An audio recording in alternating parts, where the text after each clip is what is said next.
नमस्कार. महाराष्ट्रातील विविध क्षेत्रातील बातम्या झटपट आपल्या मोबाईलवर पाहण्यासाठी लगेचच सबस्क्राइब करा राष्ट्रशक्ती लाईव्ह न्यूज आणि सोबत बेल आयकॉन प्रेस करायला विसरू नका. महाविकास आघाडीमध्ये प्रचंड भगदाड आहे. केवळ खोटारडेपणा करता महाविकास आघाडी एक येतं, पण या निवडणुकीमध्ये मात्र महाराष्ट्रामध्ये महाविकास आघाडी किंचित झालेली दिसेल आणि महायुती 51% मतं घेऊन 2/3 बहुमत घेऊन महाराष्ट्रामध्ये विजय झालेली दिसेल. आणि म्हणूनच शरद पवार साहेबांनी काँग्रेसची परिस्थिती, ठाकरे बंधूची परिस्थिती पाहून त्यांना कानपिटक्या दिल्या असतील.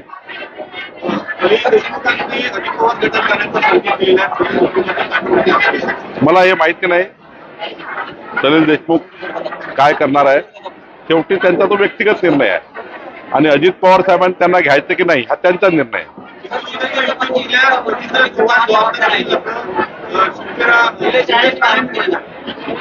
नाही, मला असं वाटतं की आमच्यात काही मतभेद मनभेद नाही आहे.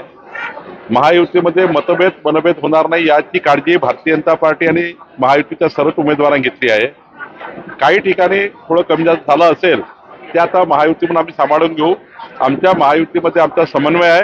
मी स्वतः समन्वय समितीमध्ये आहे, पण त्या ठिकाणी कुठल्याही प्रकारचा महायुतीमध्ये कुठलेही मतभेद मनभेद होणार नाही याची काळजी भाजपा घेणार.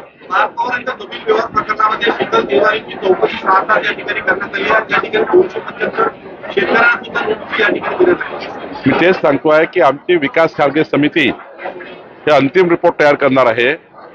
हा व्यवहार तर खोटारडाच आहे झालेला. व्यवहार तर आम्ही रद्द करणार आहे, पण यानंतरही कुठं व्यवहार रद्द झाले असतील, महाराष्ट्रामध्ये असे व्यवहार झाले असतील त्याची तपासणी सरकार करताय. सरकारी जमिनीचे लाटण लाटणारे याला कोणी आम्ही सोडणार नाही.